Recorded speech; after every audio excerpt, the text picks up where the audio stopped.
Welcome to the Adriatic coast of Italy for the third round of the Blancpain GT Series Sprint Cup, to be held this weekend at the Misano World Circuit.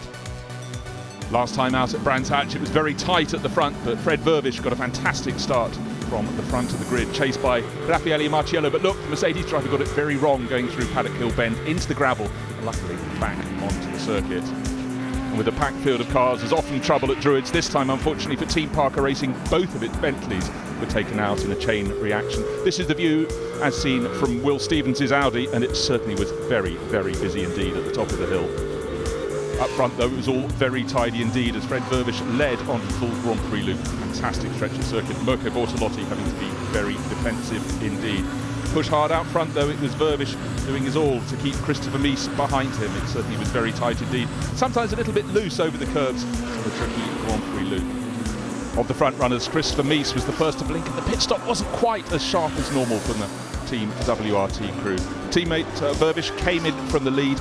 Very spectacular departure, and it turns out this was just marginally faster. As you'll see when he returns to the track, he's just in front, but Mies has already got a lap's heat into his tyres. Made a bid as they ran up to Druids, but it was all covered off. And the 17 Audi stayed at the front of the race. Coming into the pits, the Marciello got a little bit too tight, clipped the pit wall. That certainly didn't help. Very tight behind, and Loris Hazeman's Lamborghini being pushed a little wide, and going wide was the order of the day. Car in second place, that number one Audi pushing so hard, with Riberas trying everything using a lot of track. The Pro-Am battle is super tight as well. But up front though, Leonard built on the lead he was given by Fred Vervish, and that was good enough to take the victory. Home victory for Leonard, great delight. And a 1-2 from WRT Audi team, so plenty of smiles all around. The racing is never over until the checkered flag, and the 63 Lamborghini was pushing so hard, had to make do with fifth place. It was all Audis though, up on the podium.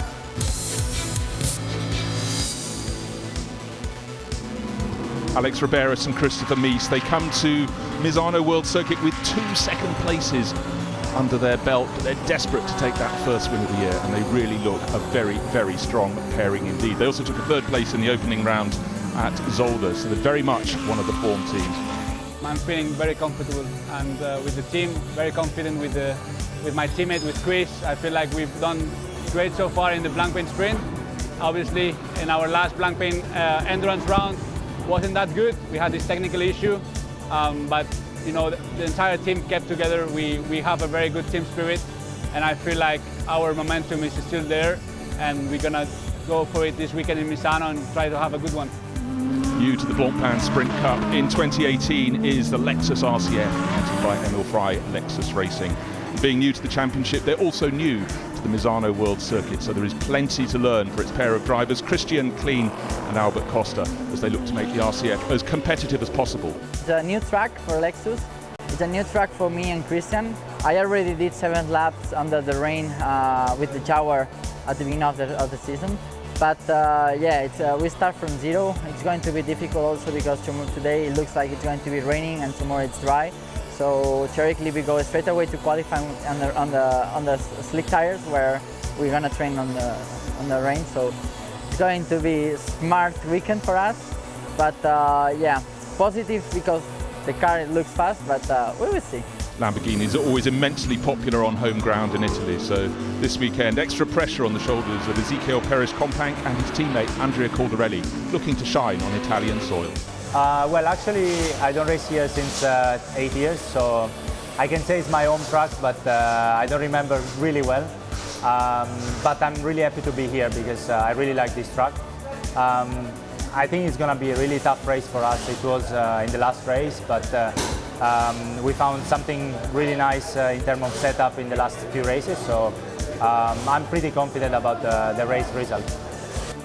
In the Pro-Am category, it's been a fantastic season so far for the TP12 Kessel Racing Ferrari, with Carlo Van Dam and Piti Bhirombhakdi picking up 3 wins out of the 4 races so far. They really are in the hunt as they arrive here at Misano. Let's see what the Thai driver can manage as he continues his pursuit of glory.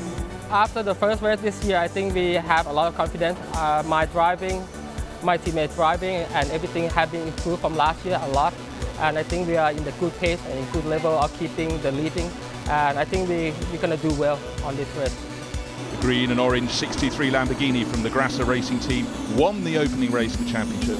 Zolder in the hands of Christian Engelhardt and Mirko Bortolotti. Hasn't had a win since, so Bortolotti is champing at the bit. It's definitely good to be back here in Misano. It's always special to be here with the Blancpain GT Series.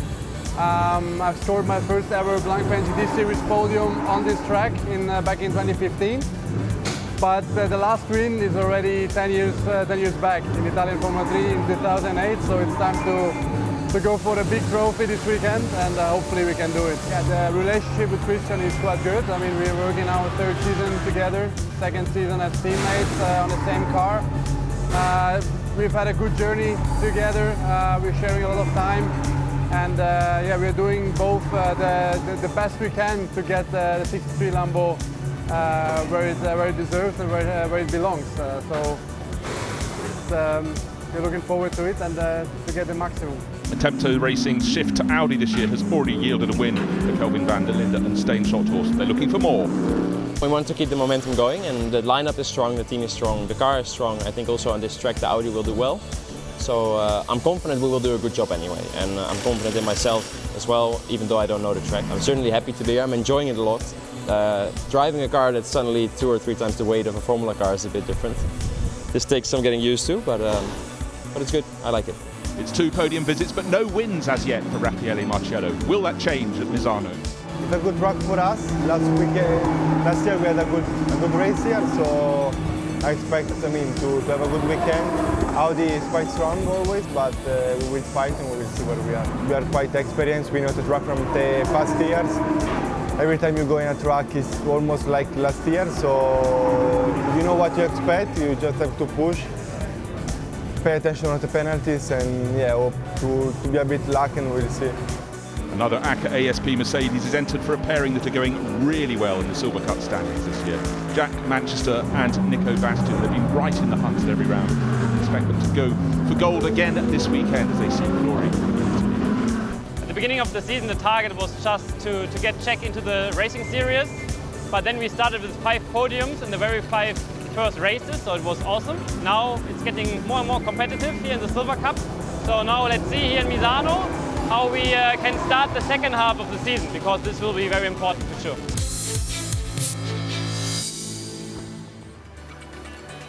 It's a beautiful, bright, sunny evening at the Misano World Circuit for the first of 2 races at the Adriatic coastline for the Blancpain GT Series Sprint Cup, and we've got a fantastic grid of cars in this early evening sunlight. The sun is cutting low across the circuit, right into the faces of John Watson and I in our commentary box, but it's a tight circuit that never fails to entertain. John, what have we got up ahead of us? Well, we've got an event which previous year started a little bit later, so it was almost dark at the point when it started. Of course, that was in April, so the light was that little bit less. So we've got a very, very bright evening, and it's the first time that this field of cars will actually be racing at this time, with the sun sinking gradually, basically straight into the commentary booth but into the west. So there will be parts of the track where all of a sudden, particularly coming out of turn 8, for example, up to turn 9, you're going to be hit by this sinking sun. Okay, it mightn't seem a big issue, but with the tightness of the field, the competitiveness of the field, drivers may find it slightly disorientating. Probably that's the worst bit of the circuit. Most times the sun's going to be behind them, or maybe just coming through one of the side windows on a right-hand or a left-hand drive car, whichever you're driving.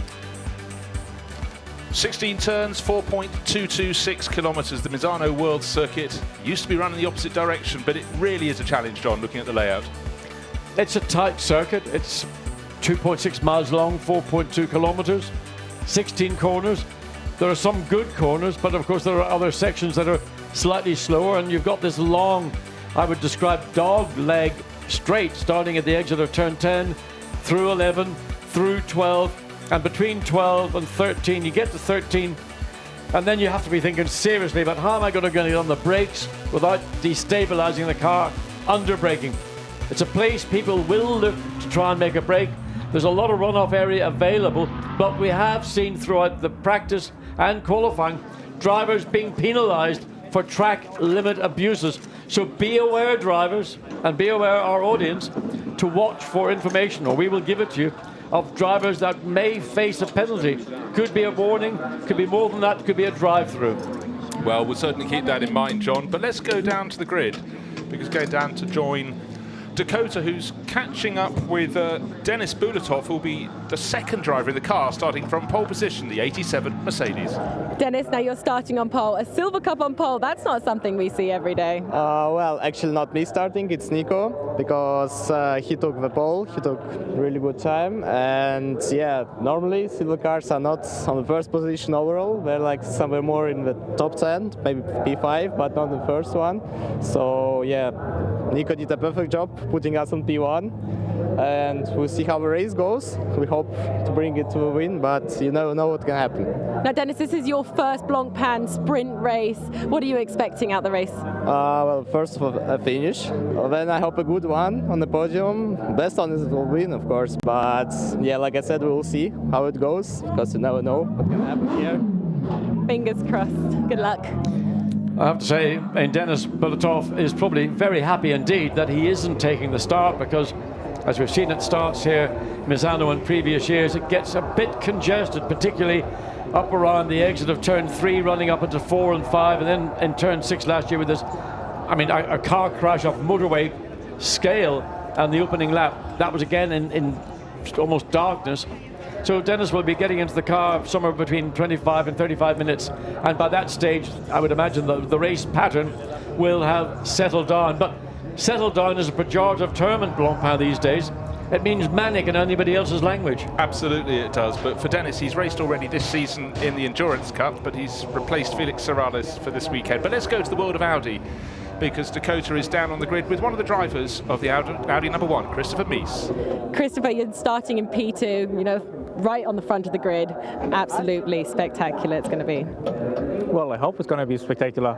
We're starting P2, it's pretty good, right next to the Merc, and I think another 2 Mercs behind us, so it's going to be exciting, especially going to turn 1, and I'm looking forward to it. Now, in previous years in Blancpain, you've never actually won a race here, you've come pretty close, so is today going to be the day? I hope so, and I hope we can continue like that for tomorrow. We're starting P3. You know, it's a long race, the competition is hard, especially in Blancpain, so yeah, we will see.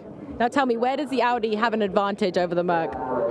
Well, I think overall it's quite good balanced. There's no really advantage or disadvantage. The Audi is really good on brakes, and the team is really good at pit stops, so this could be the thing where we can pass the Merc.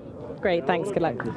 You have to like Christopher Mies. He's so balanced, isn't he, in his conversation. He knows his car is on the outside the front row, but that's where you're going to be on the outside line into turn 1, which doesn't give you the right position for turn 2. But his teammate, who's starting the race, Alex Riberas, will keep that nose in there and see if he can just get ahead as they swing out into turn 3 alongside the 87 Mercedes. It's an important start for the number 1 Audi, simply that if they can get into turn 1 ahead of the 87 Mercedes, that gives them control, not so much in the opening phase, but when it comes to the driver change and pit stops, because Alex Riberas will get out and Christopher Mies will get in. That's a much stronger driver pairing. It's a pro driver pairing than the 87 Mercedes with, of course, Denis Bulatov, who is a very capable driver, but maybe not yet at the level of the skill of those 2 drivers in the number 1. And that's got to be the hope, in conjunction, as we know WRT are capable of doing outstandingly quick driver change pit stops. Those are the 2 areas where they need to get into turn 1 or come out of turn 1, if possible, ahead of the 87 Mercedes. And if that is the case, that puts them into a very strong position. The one car they've got to keep an eye on will be the 88 Mercedes that actually had pole position for a few moments, and then that time was disallowed because of track limit abuse. So that's the danger, Mercedes, because 2 strong pro drivers in that car. Yeah, Michael Meadows, who we just saw standing alongside the car, and Raffaele Marcello. But let's go back down to the grid to the car that will be starting 3rd on the grid, car number 90 for ACA ASP Mercedes. Dakota has caught up with the driver who'll start 2nd in that, Jack Manchester. Jack, what's going on with these Silver Cup cars today, and Merc specifically? They're really, really racking up the grid here. Oh yeah, I mean, ACA have done a fantastic job, you know, giving everyone a great car for all of us, and you know, it shows where we are on the grid. I mean, 1, 3 and 4, you couldn't really get better for that. And I mean, yeah, the Silvers have really brought their game today. It's going to be a really competitive race, and it's a really competitive class this weekend. Now, you're currently leading the Silver Cup, so critical champion points here. You going to be able to keep it up? Yeah, I think so. I think we just want a clean race, finish it, and you know, get the points in the bag. You know, we've still got 2 more rounds, Hungara Ring and Nürburgring, so you know, there's still a lot to play for. But you know, just keep racking up those points. That's all we can do. And it's good driving experience for you. Yeah, exactly. It's brilliant. I can't ask for it. It's just going to be a great learning and great experience for me. What a place to learn rather than Blancpain. Good luck. Thanks. I think I need to point out, Bruce, is that the 87 and the 90 Mercedes, they are competing in different categories. They're not competing per se for overall victory, though that would be a bonus. And that's another reason why I think we need to keep an eye on the number 1 Audi and the number 88 Mercedes, because they are pro cars and they will want victory because that's their championship. So the other two might not really put up too much resistance in the early phase. Except that old red mist. Hey, as a silver driver, if I could win overall, think of the accolades for that. But yes, they'll have communication from the pit wall, keeping them calm. You can be sure Jerome Policon will be, from ASP, will be saying, calm down, don't take silly risks. We want the points. I wouldn't disagree with you, but on the balance, with the greatest of respect to the drivers, to Jack Manchester and Dennis Bilotov, they are the sort of the slightly less formidable link in those lineups. And they've got 2 pro cars, full pro cars, which are driven by drivers who will make space if none is available. And they will be looking to get through at the earliest opportunity. The 87 and the 90, they've got their own individual class battles, and that's what their focus should be on. Entirely so. Beautiful sunny evening here, but busy down on the grid. The car starting from 6th place. Ezekiel Perez Compact will kick it off, but Jacota's caught up with Andrea Caldarelli. Andrea, this is your home race, an Italian in an Italian car at an Italian track. How much more Italian could you get? No, nothing more. That's full Italian, absolutely, what you can see here. No, I'm very happy because we start from P6, so we are really looking forward for the race. We had a good pace this morning, so yeah, we try to be more Italian again. And what are you expecting to finish? Well, he's gonna start, so let's see. But I'm gonna finish the race, so the podium is the target, definitely. He was actually going really quick this morning. Were you a bit surprised? No, not surprised. I think he grew up a lot during this the start of the season, so I was expecting that he was quick here. From your help, right? Yeah, of course. Good luck. Thanks. Of course, the driver, the co-driver with Andrea Caldarelli isn't called he. He's Ezekiel Perez Compact. So he, as a driver, has made great progress. At one point, he was actually quickest overall in qualifying. Yes, but again, it's a lineup that, if you compare it to the number 1 Audi or the number 88 Mercedes, is sort of in between a Pro-Am and a full pro car. So it's a very interesting, slightly unusual grid because there's a mix and match of silver and pro up towards the front. I mean, that's a car we'd ordinarily expect to be at the front, the 63 Lamborghini. And Mirko Bortolotti drove the wheels off it in qualifying. Christian Engelhardt did likewise. But they're starting all the way down, well, in 9th position place, on the grid. 5th row of the grid. Yeah, 5th row of the grid alongside the Emil Frey Racing Jaguar. And you wouldn't have expected that from previous seasons, but that seems to be finding a new lease of life. But of course, the Emil Frey team has brought the Lexuses on board this year. They showed promise in qualifying, but towards the end they dropped back down the order. We've got one starting on the 4th row, however. Let's go back down to the grid, because Christian Klein has gone to that number 14 Lexus, and she's going to chat to Christian Klein. Christian, the Lexus have proved really strong in this competition. Have you got strengths here? Not so much, it's more difficult. The last 2 races were definitely easier for us with these fast-flowing circuits like Silverstone and Paul Ricard. It's also the first time that we are as a team here in Misano, so we're struggling a bit. Also yesterday the free practice session in the wet and then drying out the circuit was difficult for us, but you know, P8, we try the best, score some points here. Now, you said you were struggling, and what elements are you particularly struggling in? For us, it's more every low-speed corners where you need mechanical grip, where you especially need traction. That hurts us a bit, and you have a lot of corners like that here in Misano. Plus, it's a very low-grip track. Let's see how it goes. Good luck. Exactly. Cheers. Yeah, this is really what a driver has to contend with. Each car has its strengths, and some places it's better than others. And the high-speed curves of Silverstone and the very long straight and the flowing nature of Paul Ricard did work to their advantage. Now look how tight it is at the top of the Sprint Cup points. Stuart Leonard in the 17 Audi, his teammate Fred Vubic is down 7th because he missed one of the races, but 37 plays 35.5. Audi's featuring very well with Kelvin van der Linde and Stein Schotthorst in theirs in 2nd place. Alex Riberas and Christopher Mees, don't forget they're on the outside of the front row. They're 3rd in the championship, so this is a good chance for them. But right behind them, Marciello and Meadows in the championship and the same on the grid. So it is very tight indeed. Expect to see considerable change of position after this 1 hour race this evening. But Stuart Leonard, for now, in the number 17 Audi, leads the way, but he's starting slightly down the grid In fact, a long way down the grid, sharing with Sheldon van der Linde this weekend in the 9th row. So don't expect a lot of points for our championship leader. So a big opportunity for all those ahead of him. But very, very tight indeed at the top of the order there. Felix Sarais in 9th place overall, not here this weekend. He's the driver who has left the door open for Denis Bulatov to be drafted into the car that's starting from pole position, sharing with Nico Jamin. So Nico already slightly ahead of his own teammate, has a new teammate, but expect progress from them here at Misano. Temperatures still very warm indeed on this Saturday evening, the setting sun. It's been a warm day, lovely breeze, just kept the edge off the heat, but right now with the low sun it feels almost more of a factor than it has through the majority of the day. And as John pointed out earlier, when they come out of the corner of the middle of the circuit, turn 8, they should have a face full of sun.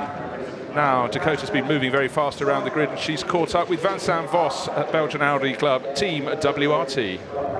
Vincent, now it's great to see a Audi starting on the front of the grid, but Stuart Leonard, who is leading the Sprint Cup Championships, all the way back there. Yeah, well, that's racing. That's why racing is exciting, and well, we are looking for a good, strong race. I mean, we have cars a bit everywhere on the grid, so let's watch out, and we hope not to have the same kind of first lap than last year. It will be already quite good. Now that Audi 1 down there, which is absolutely surrounded by Mercs, what advantage do you have over the Merc?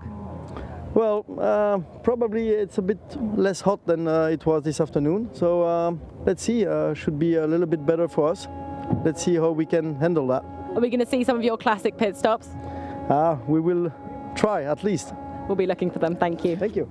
I think what Vincent Vos is alluding to is the respective tyre wear and tyre degradation between the Audi. We're looking at the number 1 Audi in the front row of the grid alongside the 87 Mercedes. So I think Vincent's saying as it gets cooler it's going to help us probably more than it might do the competition. And of course then they're going to rely on their outstanding abilities to get these cars turned around, driver change and tyres changed.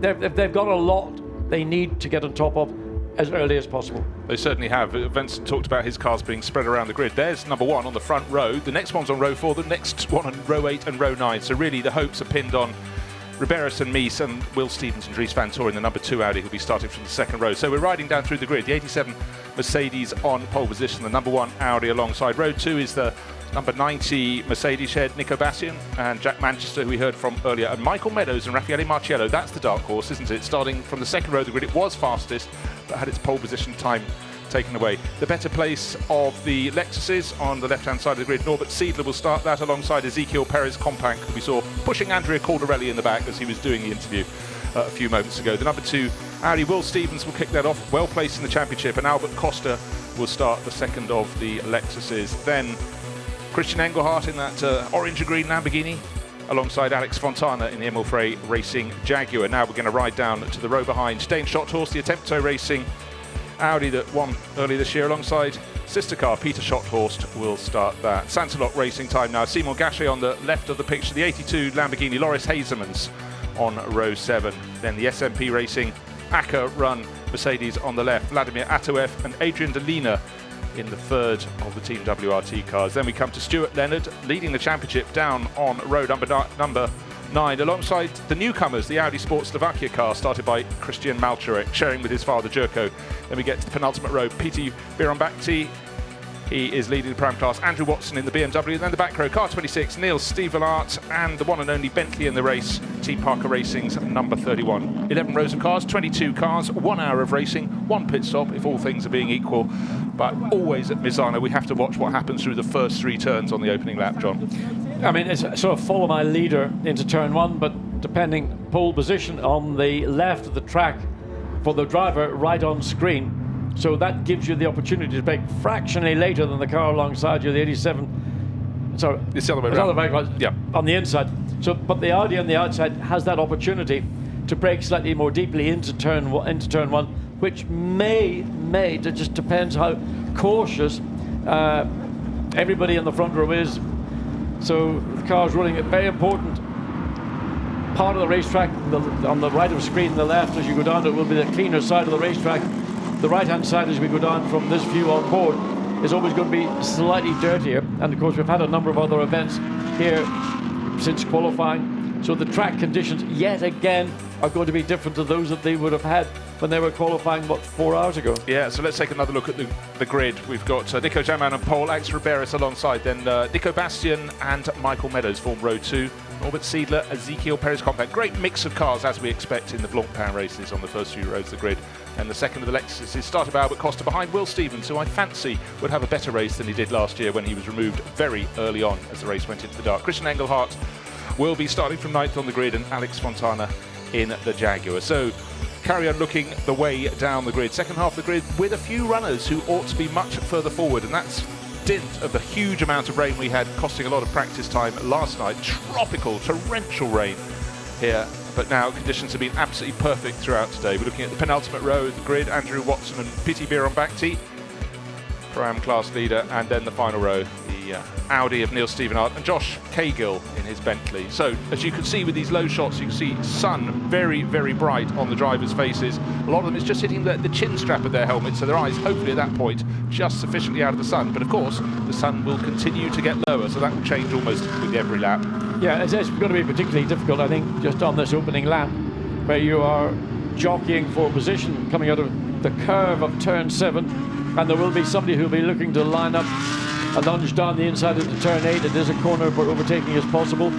There might be somebody brave enough to think they can go the long way around the outside. Yes. But again, and it's on the exit of turn 8 where you're then basically just hit by the sun coming straight in. Now the screens have got these, there's advertising effectively. The actual depth of the screen is lower than it would normally be. Nevertheless, it is something that everybody is aware of. Some drivers might even wear a visor, a slightly tinted visor, just to give them that little bit of additional effect, sunglass effect, and then when it gets darker, then they can just lift that visor up. Well, this is the view looking through the windscreen of the car, starting from 4th place on the grid. Michael Meadows, don't forget this was a car that was quick enough to take pole position, but one transgression too many going over the white lines on the outside of the circuit. Awful wheels beyond at turn 6, and their time was taken away. But luckily they only fell to the outside of the second row. Could have been worse. Alex Riberas, you can see in the Audi in the right-hand side of the picture, on and off the brakes all the time to try and get temperature into the brake and the tyre.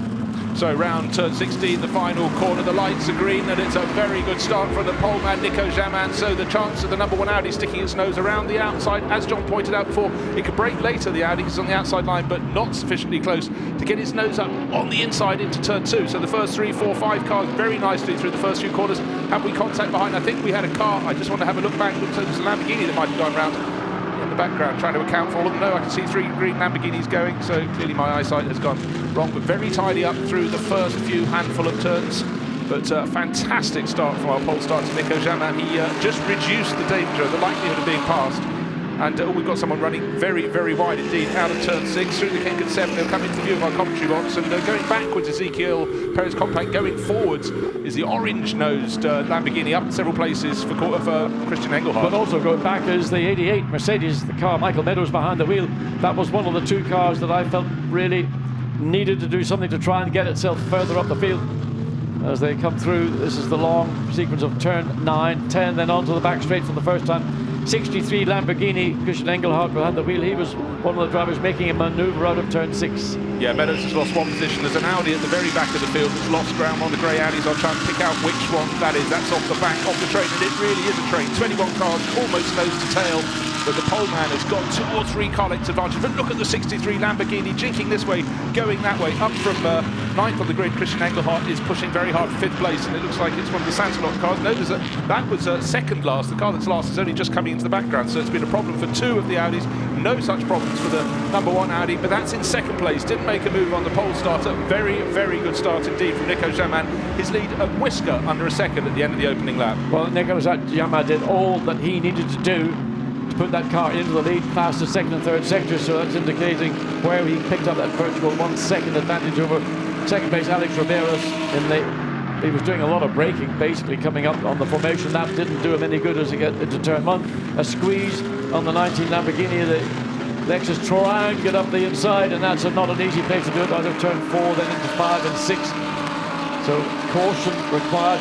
The Lexus in the lower speed corners, as you heard Christian Klein say, not quite as nimble as it was in the higher speed curves, where it was a lot more the aerodynamic of the car.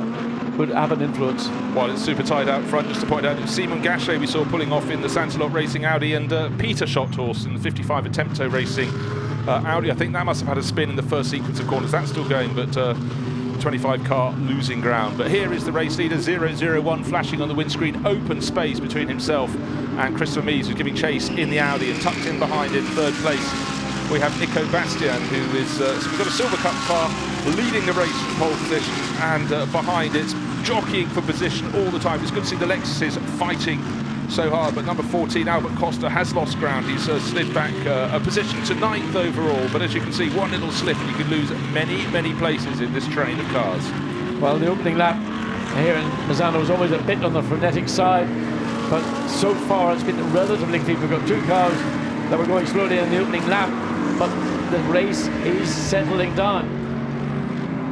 Don't forget, we've got a pit stop between 25 and 35 minutes into this race, but certainly the star in the early laps has been Christian Engelhardt. In fact, he gained 3 positions, and then Will Stevens got back ahead, so Stevens back into 6th, but Engelhardt pushing very hard indeed. But 1.1 seconds now, the gap between Nico Jamin leading for the ACA ASP team, and Alex Riberas, who's tucked in behind. Norbert Siebler going very well in the number 114 Lexus. He's sharing that with Stefan Ortelli. What a great driver to be able to pass over to. But we talked before, very strong driver lineups in the Lexuses. Yeah, but the key to that overtake by Norbert Siebler is he's got ahead of the 88 Mercedes, Michael Meadows behind the wheel. And that was one of the 2 cars I felt, with 2 professional teams behind the wheel, would be able to make progress. So that's a disappointment at this phase for the 88 Mercedes in particular. Yeah, well, Meadows, he had a little bit of a gap, and he's now being caught by Stevens. Let's take a replay of the start. Nose in front very nicely. Chris Reese not able to challenge. Sorry, Alex Riberas not able to challenge, but that's the car I saw going wide, the 82. I said one of the Lamborghinis had gone wide, and that was the one that got pushed out. Loris Hazemans rejoined the pack right next to a number of his other rivals, but it was the 63 Lamborghini making the moves in the early sector of the race, and this is where you can see Michael Meadows being cut around. He fell from 4th back to 5th, and then suddenly a lot of pressure from behind as well, and this unfortunately was the number 25 Sansalot Racing Audi pulling over and out on the opening lap of the race after contact. So at the end of 3 racing laps being completed just now, it's Nico Jamin leading, extending his lead 1.4 seconds now, then 0.4 of a second back from Riberas to Nico Bastian. And of course Riberas has got his mirrors full of that 19 Mercedes Nico Bastian, and the 114 Lexus is a further second behind. Then you've got Michael Meadows just over half a second behind in 5th place. And sometimes, when you go into these races, it's like going into a bottleneck into turn 1. And if you're not comfortable, you think you might end up having contact with another car. Maybe just being a little bit cautious in the early phase. Okay, you lose a position, and that's not always something that's very welcome, but it might be, in the bigger scheme of things, better for the end result. Absolutely so. Bent body panels don't lead to a quick car around any circuit at all, but this car, very nicely balanced. Nico Jamin pushing on, and certainly Riberas is having to fight very hard indeed to keep Nico Bastian back behind him. So the co-drivers watching from the pit garages, sun low in their faces, and if you were Dennis Bulatov, you'll think, wow, this is rather fun, this Sprint Cup business. I've had a few races in the Endurance Cup. I've stepped up from Clio's. I'm racing these fantastic GT3 cars, and my car is leading the race. Of course, I've got a responsibility. It's going to be handed to me around half distance, but all along, the gap is getting bigger from 1st to 2nd. Well, it always is nice to be in the position, leading the race and defending, than being behind and trying to make up the ground. But look, coming out, Bastian, very, very wide through the exit of turn 15. Now watch the exit of turn 16 to see whether both cars, the Audi and the Mercedes, pretty much tracking each other on the exit of that corner. Cars number 14, Albert Costa's Lexus, and the 19 Lamborghini clash at turn 4 under investigation. I think we had a little sight of that. It certainly was close on racing action. The number 90 Mercedes, though, we're looking at that running in 3rd place. I think, if anything, starting to... Is he falling back off the tail of Alex Riberas? No, not quite, but what they are doing is falling back off the tail of the race leader. He got that advantage into turn 1 on lap 1, and he's eking his way ever further clear. And certainly Alex Riberas is being pushed very hard indeed now by Nico Bastian. I thought a couple of corners ago he'd sort of shaken him off, but no, he hasn't, and it shows the different parts of the circuit where the Audi is better versus the Mercedes and vice versa. Around turn 8 they go. This is the point where they get the sun fully in their face.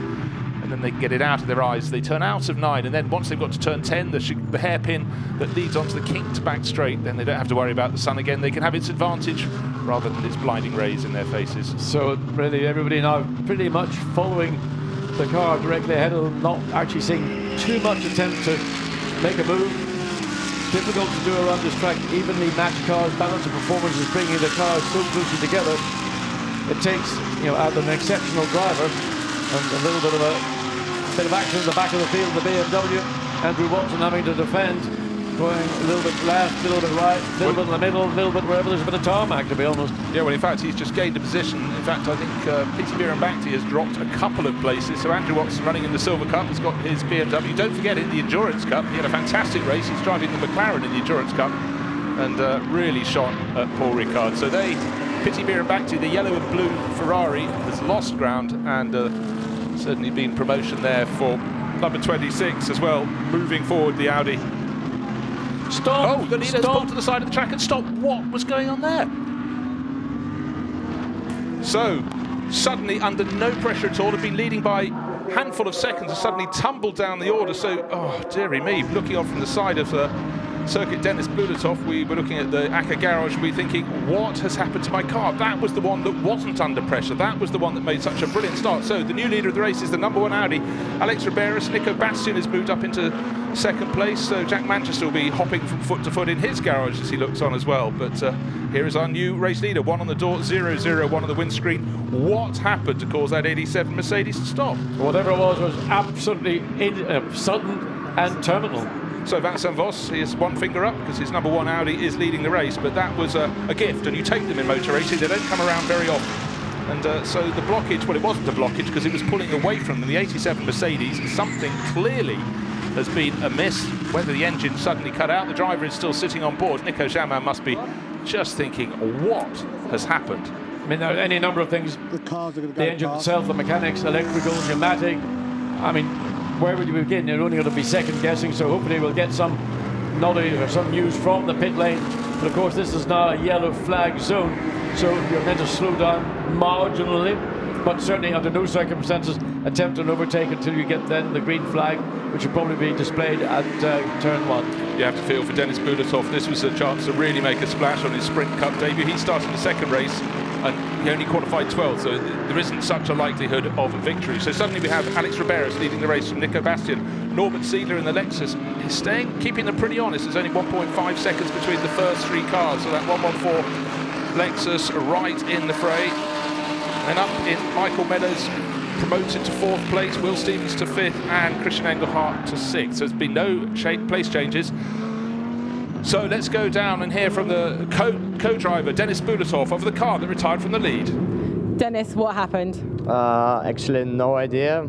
The car just stopped on the straight line. We think it's a mechanical issue, but we don't know. I think we find out quite soon, but it's a sad thing because we're like first and Nico was making a good gap, but I don't know, unfortunately. Well, Dennis, as soon as you know, you're going to tell me and I'm going to feed it back to the people. Full cause yellow procedure now. Due to a car stopped in the straight line, we will try to recover the car as soon as possible and restart. So you heard there from the race director, full course yellow. That car has to be removed. It's parked on the halfway down the start-finish straight. So Vincent Vos has suddenly got his car in the lead. For Jerome Policon for ACA ASP, he'll have to work out what went wrong. Clearly doesn't want it to happen to any of his other cars. He's got 1 in 2nd place, Nico Bastian, 1 in 4th place in Michael Meadows. There is Bastian's car, leading the Silver Cup charge in 2nd place, right on the tail of Alex Riberas. Of course, when we get to the restart, he's going to have to read it very well. That was quick, hooking up the 87 car that stopped oh so suddenly. We will, I'm sure, find out later what went on with it, but a sudden catastrophic failure, clearly, or it might not be catastrophic, it's just a catastrophe in terms of the race. And the team manager of car number 14 to race control immediately. We had the talk of contacts between 14 and 19. Green flag, under green investigation. flag. Now the very quick restart, very, very quick indeed. And Nico Bastian really read it very, very well. He's right on the tail of the race leader, Riberas. And tucking in behind is Norbert Siedler. Norbert swings out, trying to go around the outside is Bastian, but it looks like it's very well covered by Alex Riberas through turn 1. He's got it nice and tidy for turn 2. Be a tighter exit for the Mercedes. But it looks like it's been that is a driving experience. But he's left the door wide open. He's braked too late. He's run wide. What was going on there? Was that a face full of sunshine? I don't know whether it was simply he just didn't have the grip on the tyres. He was a very big full course yellow. But there was one thing clear, Nico Bastian was absolutely on it. He knew what he had to do once the track went green. And you could see as they came out of turn 16, he was already pushing hard, looking to try and get the lead into turn 1. Alex Ribero's just ran wide, coming out of the from turn 1, 2 into turn 3 complex. And that just an open door for the lead Mercedes now. Now the Lexus will be making a push as well. We're riding on board with the number 14 Lexus down low. Gosh, now you can see what the sun is like when it shines in the drivers' faces. What a fantastic shot. That's sweeping through turn 9, and then they get clarity as they come out of turn 10 and accelerate. Some of them on the track or near the track, just going over the curves a little bit, kicking up the dust. So race leader now, Nico Bastian. Second place, I thought he'd done enough through turns 1 and 2, but sliding wide, Alex Ribero's lost it at turn 3. And certainly Nico Bastian needed no further asking. So the Silver Cup driver leading the race outright. So Acura ASP back to the top of the pile, and Belgian Audi Club Team WRT back to second place. Wow, super close there for the Lexus to the back of the Lamborghinis. Yeah, that was pretty clear that Alex Ribero's got it all wrong through the exit of turn 2 into turn 3, just ran way wide, 4 wheels right off the racetrack. And that was just an open door for Nico Bastian. But he had the momentum. He seemed to have, to me, more fundamental grip within the Mercedes at that point, and he had plenty of space to take the place away from the number 1 Audi, and now in the lead by up to almost 0.8 of a second. Wow, fantastic footage from the number 14 Albert Costa driven Lexus, getting very close. The back of the 63 Lamborghini fighting over 6th place, but look how the sun is in their faces as they go through turn 3. And Bruce, this is about as close as it gets from an onboard camera to tell you what a driver is seeing from behind the wheel. Although it's mounted maybe lower than the driver is, but it gives you, I think, the best impression of what it is like coming down through turn 7 on the brakes. Now watch when you turn into turn 8, all of a sudden, that's the point, just hits you. It doesn't last terribly long, but it makes you sort of move your head away to try and deflect some of that, the glare and flare. I mean, you can see the flare we're getting on the camera lens. Well, that's in the driver's eye. Yeah, so looking at the back of Perez Companc, and of course there is under investigation the clash between the car we're riding with, Albert Costa's number 14 Lexus, and that 19 Lamborghini very early in this race. That is under investigation. For now, though, we'll concentrate on the battle at the sharp end of the field. So that's the 14 car running in 8th, chasing after the 19 Lamborghini. Looks though that battle is far from run. Down into first gear and then accelerating hard. That's out of turn 14, the hairpin towards the end of the lap. A quick flick to the left at turn 15, a face full of sunshine up towards the final corner, trying to position the cars, and maybe Nico Bastian was just brave when driving blindly at the restart, and he certainly was far quicker out of turn 16, the final corner. First 3 cars starting to break clear, though Michael Meadows, I fancied, was getting onto the tail. Instead, he's falling back into the grasp of the number 2 Audi of Will Stevens. Yeah, it's not been a great stint so far for Michael Meadows. He lost position at the start. He's now in 4th position. He's got Will Stevens half a second behind the 88 Mercedes, and not looking to be moving forward as one would anticipate with that particular Mercedes. Generally speaking, the 88 Mercedes is the quickest of all the cars we see, whether it's in endurance or in sprint. Well, in this race, the fastest lap has been set by one of the sister Mercedes, the 90 car. That's leading the race in the hand now of Nico Bastian. Jack Manchester will take it over around half distance. We've got 9 minutes going until the first cars can choose to make their pit stops. That's when the pit window opens.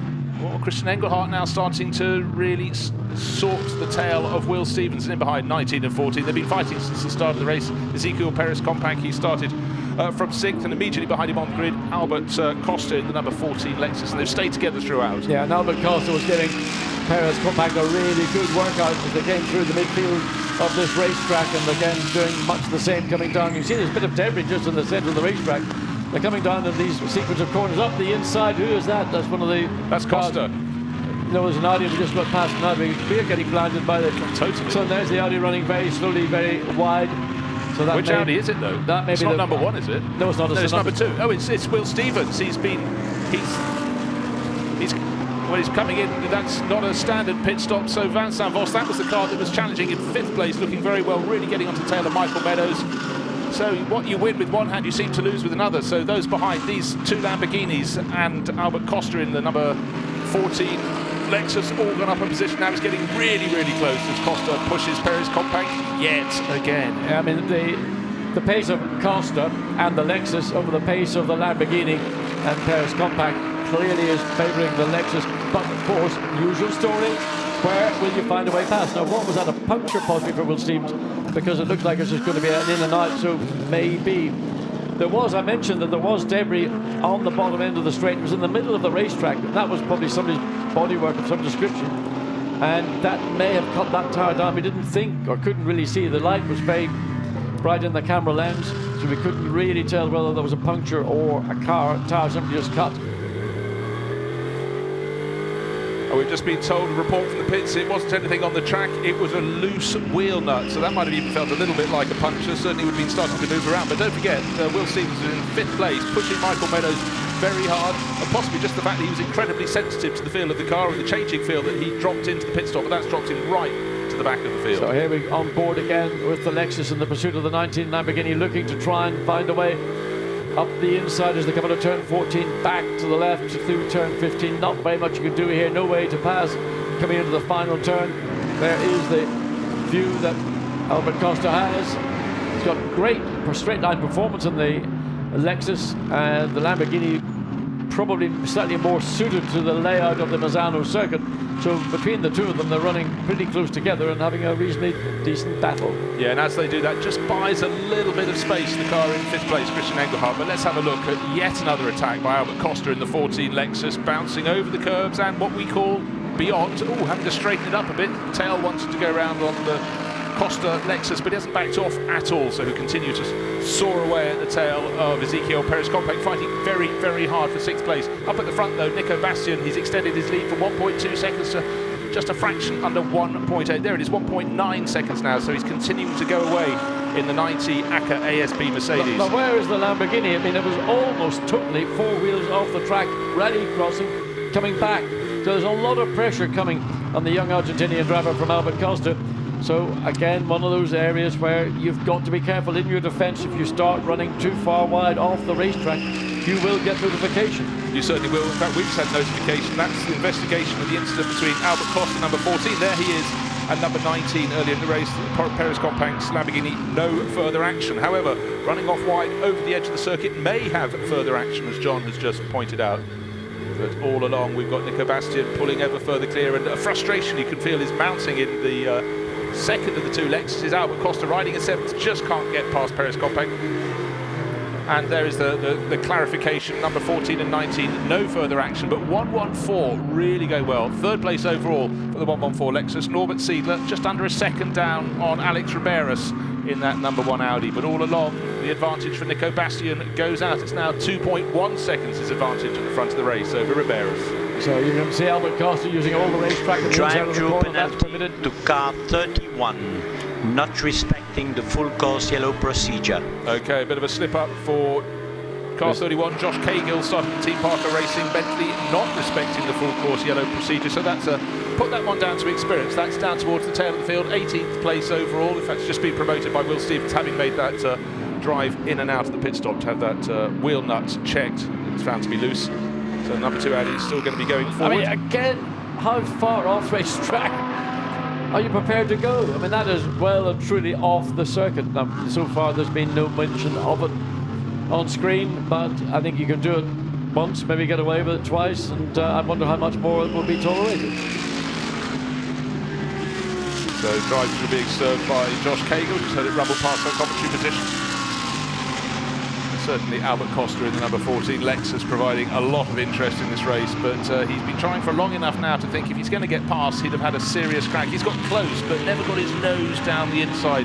Perez Compact, as we said, getting better and better, and certainly this season really has taken a step up, and not just his attacking driving, but his ability to defend. But John has pointed out there are many moments when that car is completely over the curves, that time within the limits, and if anything, Albert Costa was slightly more loose through turn 16. The Lexus was more loose on there. I mean, it's why are we talking about track limits? I mean, it should be talking about the race. The fact is that track limits are now something there's a major focus upon, certainly within the Blancpain Sprint and Endurance Championship, and it's something in general around the world motor racing is waking up to. That drivers should stay within track limits other than unforeseen or force majeure issues, and it is now being clamped down on, and rightly so in my view.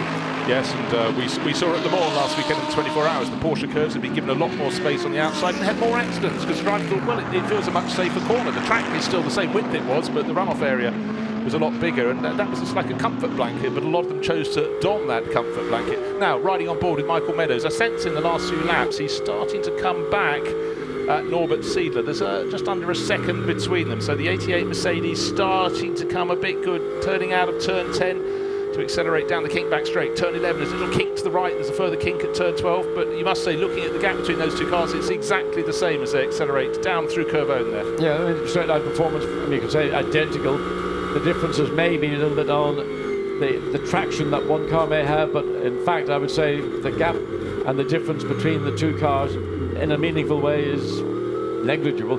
It's just a question of maybe during the pit stops will the ACA team do a better job than the Emil Frey team, who are running the Lexus. Certainly there's more experience with GT Sprint and the Mercedes with the ACA ASA team than there would be with Emil Frey and their Lexus. So those are the hopes that teams have to rely on. Sometimes passes do get made off the racetrack in the pit lane. You just take it and say, thank goodness we did a good job. So here are the drivers lining up. We can see a drive-through penalty for car 21 for causing a collision with car 31 out on the track. We've also got drivers warned for track limits. Last John, car number 19, failing to respect them at turn 8. That's the corner where they get a face full of sunshine. And car 19 is Ezekiel Perez Compact. You've commented on it many times. Oh, here's the collision. Yes, well, that's the Bentley, Team Parker Bentley getting tagged. And that's the new coming car. That's Christian Malcherek. Welcome to the championship. He's joined in and maybe got it slightly wrong there. And then he's been given a drive-through for causing a collision. So that was a notice that we got on screen there, was the reason for it. So that was an error coming into turn 4, and the Team Parker Bentley just spun round, hadn't done anything wrong. And back now to live action. Headlights are on. You can see that's not because it's getting dark, it's pretty bit because you want those cars that you will eventually be coming up behind to be aware. It's the 88 Mercedes, ironically, has yet to decide it's time to put headlights on. He maybe not feel, or Michael Meadows doesn't feel it's necessary. He'll be handing over. Pit lane will open in 35 seconds. So will this be an early stop? It'll be one more lap at the earliest for anybody, although those at the very tail of the field who will be able to make that entry within 23 seconds or so. Well, you certainly feel that our race leading Nico Bastian is going to stay out as long as he can. He's got an advantage. It must be the best part of 3 seconds now over Alex Riberas. 3.5 seconds, another half-second gain on that lap alone. So it's really going the way of the 90 ACA ASP Mercedes at the moment. In behind, Riberas in second, Norbert Siedler in the Lexus 114 in third place. Michael Meadows fourth in that car we're looking at now, the 88 Mercedes. There is second, third, and fourth on the screen. In the background behind them, Christian Engelhardt, fifth in the 63 Lamborghini. Then sixth place, second of the Lamborghinis, Ezekiel Perez Compact. But don't forget, he's already had a warning. More track limit warnings to car number 17. That's Stuart Leonard and car number 39. So the stewards are starting to look out the window, and that's PT Virambakti, the Pro-Am racer. So there we see what we've got is a field covered by, well, top 6 cars, covered by 7.5 seconds. 17, Stuart Leonard is in first of the cars to make the pit stop. So well, as you said, the people in the second half of the field were able to do that because the 25 minutes into the race mark had been passed, and Stuart Leonard started down on row 9. He was always likely in this instance to make that dive. So he's handed over to Sheldon van der Linde. Let's see where they can go. And don't forget, they've already featured well in this championship with victories with Stuart Leonard showing with Fred Vervish last time out at Brands Hatch. So it's not really a matter of getting in early for Stuart Leonard, it's more about let's get in and get Sheldon van der Linde out. And where he gets out, hopefully he will get out actually with not too much traffic in and around him, as the race leader yet again, I mean, he's extending that lead comfortably. Second and third place into the pit lane, fourth place, fifth place. So all of a sudden we get a tranche of cars all making their way down the pit lane. So this is where the teams earn their keep. It's really ACA ASP against Belgian Audi Club Team WRT. There's the WRT car. The numbers rising on the windscreen. The positional, because other cars going past on circuit, not making their pit stops. It's in, it's out, it's in, it's driver change, it's out. So the number 1 Audi comes to a standstill. It's the furthest team in the pit lane, so they trundle down at 80 kilometers per hour, and then they're able to get on it pretty quickly. So this is where the choreography of these pit stops, and particularly with the WRT team, which we know, but the 88 is rolling. Raffaele Marciello is rolling down the pit lane, and he gets ahead, maintains that position because the 63 Mirko Bortolotti Mercedes, as the number 1 Audi, gets rolling as well. But the 63 right on the tail of Mirko Bortolotti, the tail of Raffaele Marcello. Yeah, he gained ground, but not position, so it was very, very tight indeed, but so close to doing so. Almost pushing it out of the pit lane. They have to wait to get to the white line before they can floor the throttle, still on the speed limiter. Curving exit from the pit lane, that's a very good reason. Almost a kink to add to the curve, and now you can hear the engines really getting going again. So Marcello, what can he do? Don't forget that car was in 4th place in the hands of Michael Meadows. Well, he's going to want to punch, but he's got to remember that there's a very combative Mirko Bortolotti who is hungry for a victory this year, and frustrated that the way principally the balance of performance has gone. He maybe imagines that they're not getting quite the performance that they enjoyed in 2017. Now our race leader didn't come in last time around. Here he is, the 90 Mercedes in the hands of Nico Bastian. He's staying on for a further lap, and because he's got no one around him, he can concentrate. If it comes in, it could be coming back into traffic. I think it's a good tactic. Well, it is a good tactic, but why would he come in? Yeah. He can stay out until almost 25 minutes because he is the pro driver. He's going to hand over to Jack Manchester, who is the non-pro driver, put it that way. So you use what you've got, you use your strength, and the strength is right now Nico Bastian. He's got a 9.5 second advantage over the second place Lexus of Albert Costa, who's now managed to clear the 19 Lamborghini in the pit lane. Jaguar in as well. So we're getting quite a lot of activity relatively early in the pit stop, that 10-minute pit stop window. Well, just remember, before the pit stops, it was Nico Bastian in the 90 Mercedes leading the number 1 Audi by 3 and a bit seconds. And will it be like that in about 6 minutes' time when the pit window closes? And certainly Nico Bastian is going to go on as long as he can. Jack Manchester, first season of GT3 racing, doing great things, but don't forget, a year ago he was racing radicals, so he's learned fast, but he'll be delighted that his teammate Nico Bastian is going to stay out and use his greater GT3 experience, hopefully to stretch the lead. Well, you've got the number 1 Audi currently in 9th, but that's the overlap on pit stops. Christopher Mies behind the wheel. The number 88 Mercedes in 10th place, Raffaele Marcello. 11th place, 63 Lamborghini, Mirko Bortolotti. 3 drivers who are all capable of taking victory here this evening if they can find a way around one another. And at the minute, the match of performance of all these different brands is so close. It certainly is, and these drivers are not afraid of overtaking, so just look for progress with Raffaele Marcello. We've seen great things from him from his start in GT3 racing. He arrived here really as a GT3 rookie and didn't pay any attention to that at all. Not only was he quick, he could overtake, and that's sometimes the harder thing to learn when you change from single-seaters to big GT cars. Just showed a natural talent for it. You can see 7th position at the moment. That should improve. He should get up to 4th, and then we'll see if he can work his way forward from there after all the pit stops are completed. But still, Nico Bastian and Albert Costa, the 90 Mercedes and the 14 Lexus, continue out on the circuit. We just had the 19 Lamborghini make a later pit stop as well. So still the top few have not made their stops, but really the first of the pit stop, people who've made the pit stop is Christopher Mies in 9th place overall.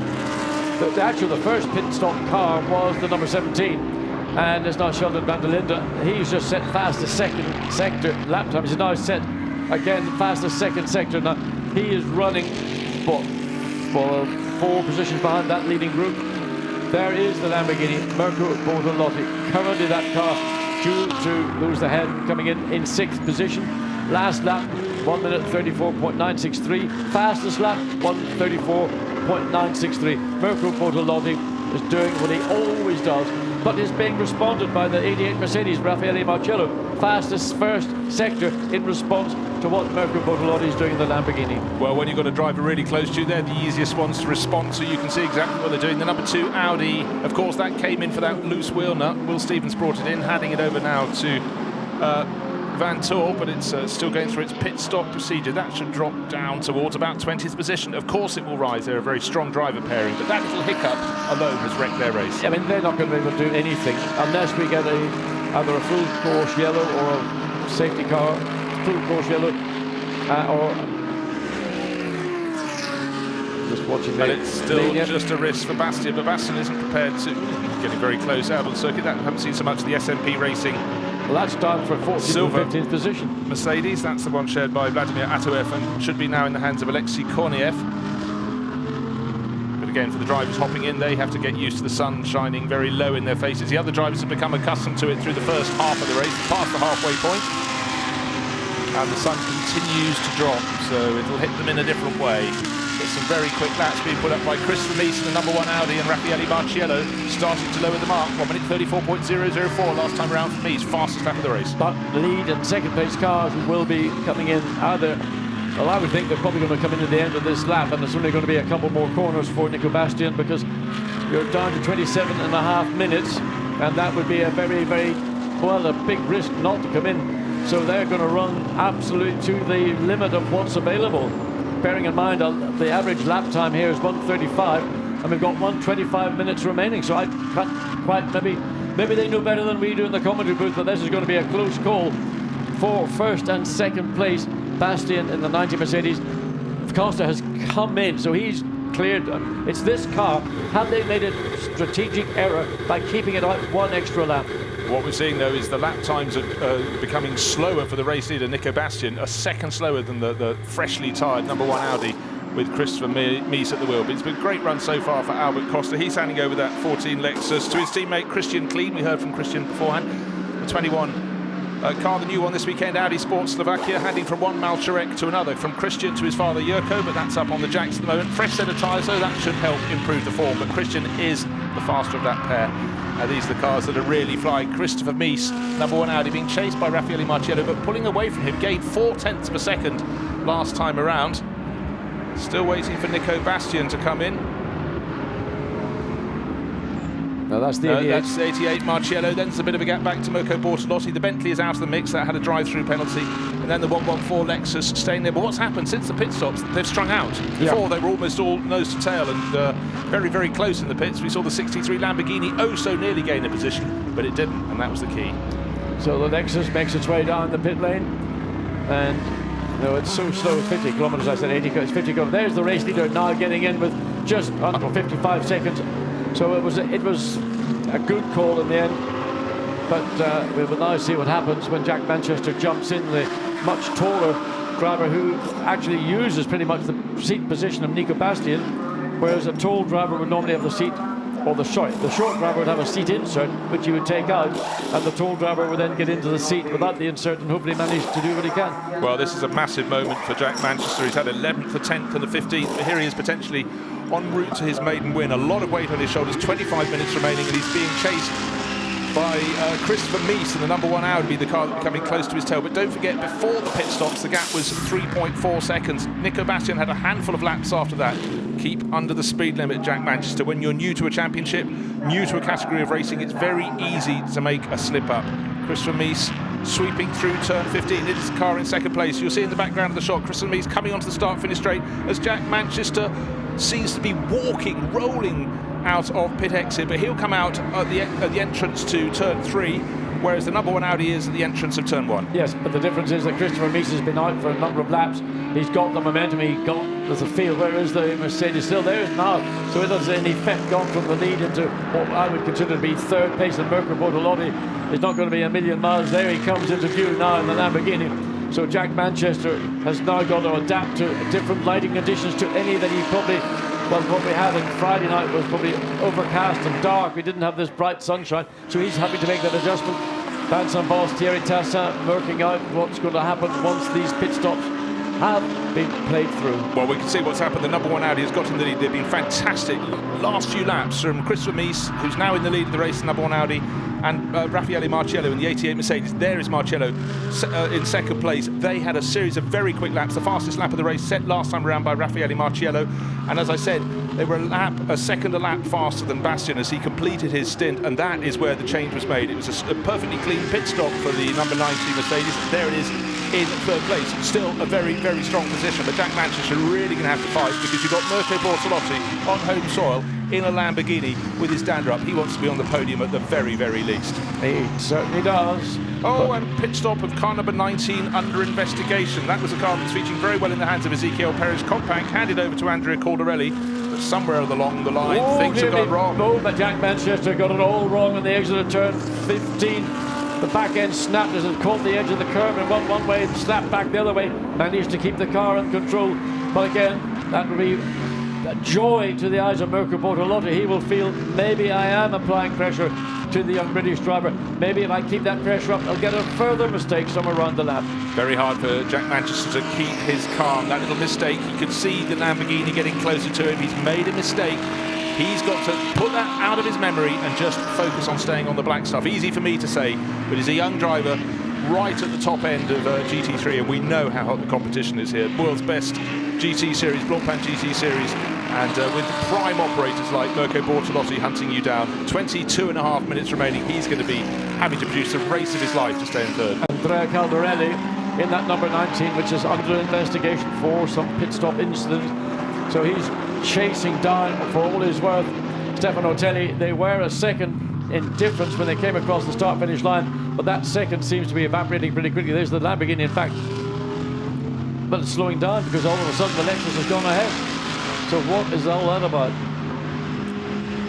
We've got the Lamborghini 63, that's Bortolotti, then we've got the Lexus, and then we've got Caldarelli as well. So it's the meat in the sandwich, but you can see how Bortolotti fancies that third place. It's still in the hands of Jack Manchester, only just getting into his stride here. We saw that little mistake last time around at turn 15. He's got to keep it super clean. Look at the body language of Bortolotti of the Lamborghini. Yeah, I mean, again, Mirko Bortolotti knows full well where the car has got its strengths, and he knows that he might, if he can stay close to the tail of the Mercedes, force the Mercedes to take the inside line. He's going for the long way around, but I don't think he's going to have enough pace to get ahead. So now advantage back to Jack Manchester. Slow the Lamborghini down. He can't pass you here, but watch here on the exit of turn 3.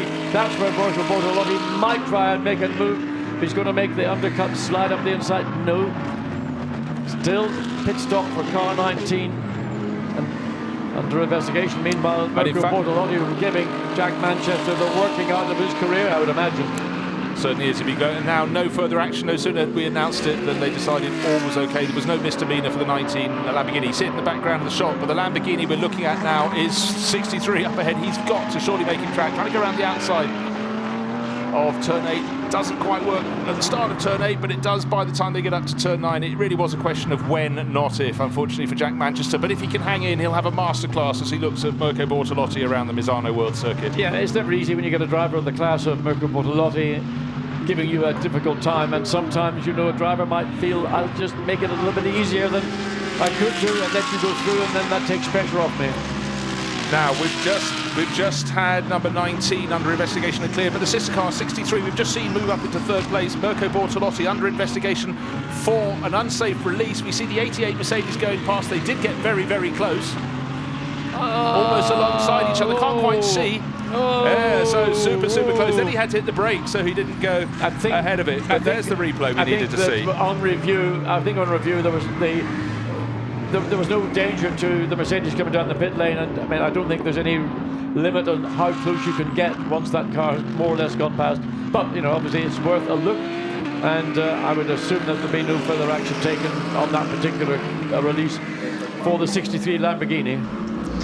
Well, after investigation, the pit stop of car 63 is not an unsafe release, so no penalty.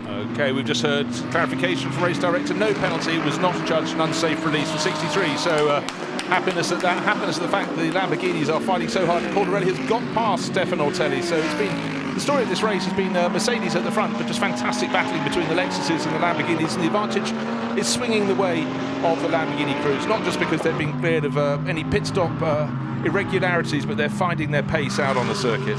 So Bortolotti in third place has got an 8.7 second disadvantage over second place Raffaele Marcello. That's going to be difficult. We've got just under, well, now 19 minutes precisely of this race remaining.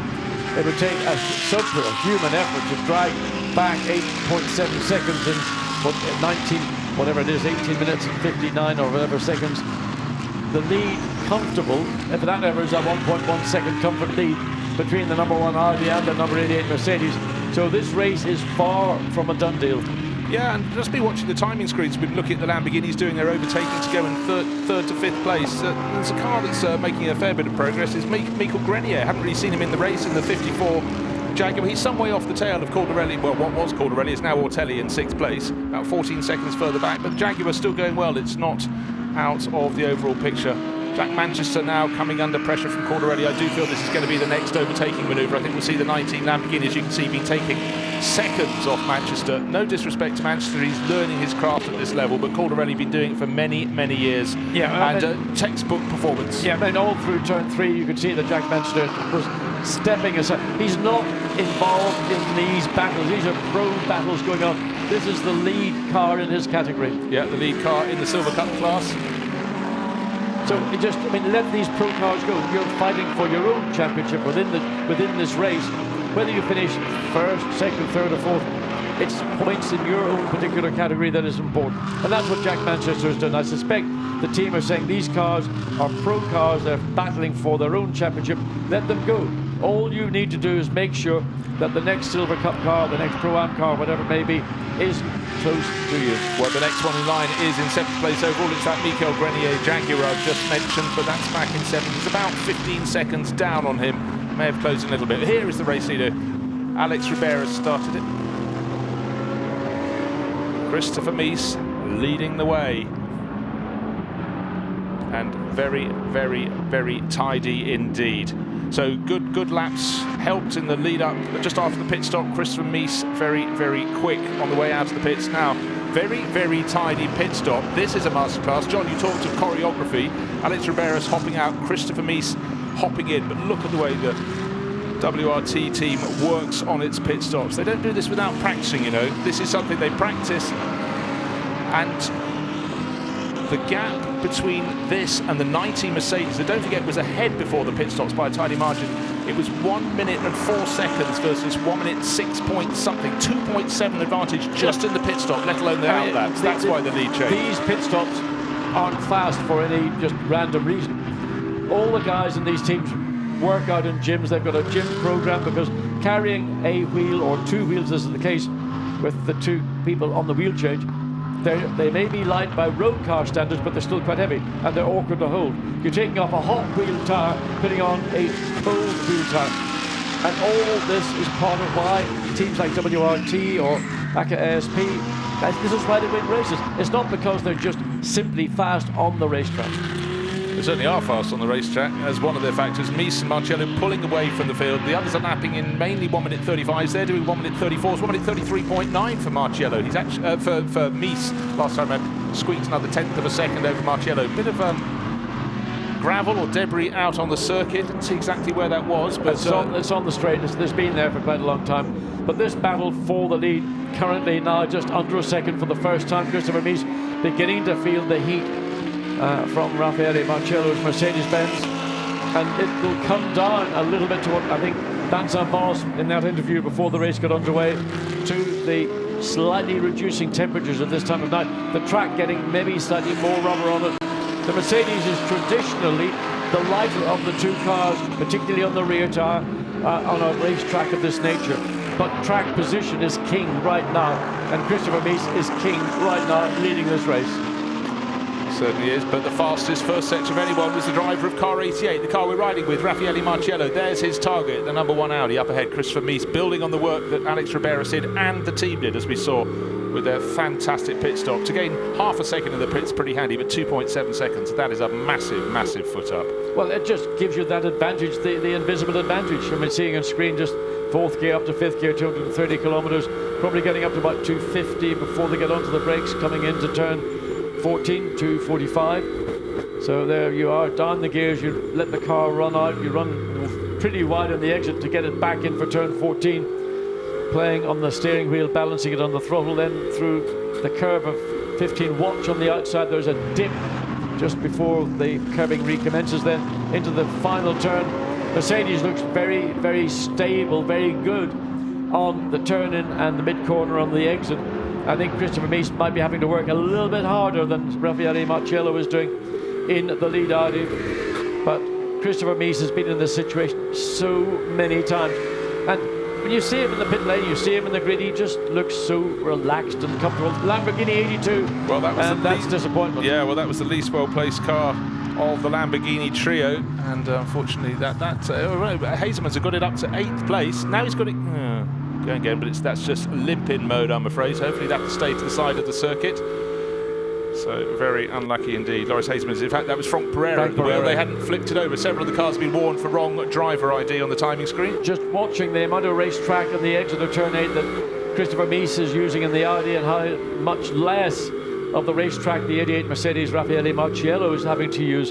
And it is the back of the Audi that I think Christopher Mies is having to control, because that will be his limitation. That will restrict him from being able to push maybe that little bit harder, to give him that little bit of comfort zone as we look at the 82 Lamborghini limping its way down the back straight. Something I want to throw into the mix as we look at this lead battle. We can see it's very tight. It's 0.685 of a second, so it is continuing to come down. But then with the superior handling at this stage in the race, we'll see it going. I just want to throw back to Michael Grenier. He was 15 seconds down on the silver class leader, Jack Manchester. It's down to 9 seconds now, and he's lapping way quicker. We could yet have a change. They're 6th and 7th, but it's very much the lead battle. The number 1 Audi, Christopher Mies, he took over from Alex Riberas, and likewise Michael Meadows handed over that 88 Mercedes to Raffaele Marciello. The gap is down to 0.6, well, let's call it 2/3 of a second, 0.665 of a second, but the clock is counting down. And as John mentioned, Christopher Mies has been driving Audi R8 LMSs seemingly forever. It was not a trick he doesn't know, and he's going to drive the widest car he possibly can. And you're just on the onboard shot with Raffaele Marciello. He's also having to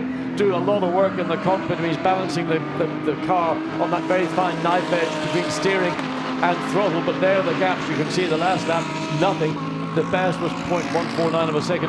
So coming down through turn 7, really it's a curve on the turn into 8. Here again, I think the Mercedes looks the better of the two cars. This occasion slightly wider for Marciello as he exits up into turn 9. You can see the Audi on the brakes. The Mercedes then has to follow suit, trying to hug round the curve of 10 turn, then let the car loosen up and free up on the exit. Well, as we watch that battle, the 82 Lamborghini has made it back to the pits, and it's stopped, and it's now just got going at pit entry, so it's blocking the pit lane. So clearly massive problems for Frank Pereira as he's limped it back to the pits, but now hopefully out of the fast lane on the way into the pits. The fast lane is certainly out on the track, staying at around 0.6 of a second. The gap between Raffaele Marciello, we're riding with him, always getting a nose a little bit closer there out of turn 14 up to 15. Yes, he's definitely closer this time around. Maybe it was a little mistake from Christopher Mies, but it does look as though his tyres have taken a bit more of a ragging than they have on the Mercedes. I mean, you get as close as this, all that is left is to try and make your manoeuvre, but again it comes back down to your momentum, and Christopher Mies, so experienced, so wily under pressure. Raffaele Marciello is a much more combative style of driver. I mean, every time you see him in the Mercedes, it's a real joy to watch. The skill, again, coming out of turn 3, doesn't need to run as wide coming out of that corner as the Audi did, but of course he's in that sort of almost no man's land where he hasn't got the extra performance to go forward and make that pass, and he needs not to drop back too far with just 10 minutes of this race remaining. Yeah, the gap down to under half a second, 0.489 of a second. At this point in the lap, Christopher Mies has stretched his advantage again. It came down from 0.6 of a second to 0.4 of a second. So, as John's pointed out many a time, at certain points on the circuit, the Audi has a better feel for the track, and at other points, certainly the Mercedes is the one to have. And Raffaele Marciello continues to attack. It's almost like he just dropped back a little bit to have a little think, and then he's going to close in all over again, because he's been running in that sort of no man's land, tucked in behind. I mean, the one option is always, as I talk about, dropping back, getting your own momentum built up again, and then trying to use that, and there will be bits of the circuit where we've seen the Mercedes looks particularly good. There'll be other bits where the Audi will manage to hold that situation to its own advantage. So that may be the plan. And of course the other thing is it's a relatively low speed circuit. You've got heating issues you may have to be contending with. Maybe your brakes are getting a slightly longer brake pedal, and you just want to get the brake ducts, get more air, cool the calipers, cool the discs. And we've just heard the 82 Lamborghini was a gearbox problem, and clearly was having problems selecting as he came into the pit lane. I think it sounds as though he was jammed in first. Anyhow, the 88 Mercedes, 0.543 of a second in arrears.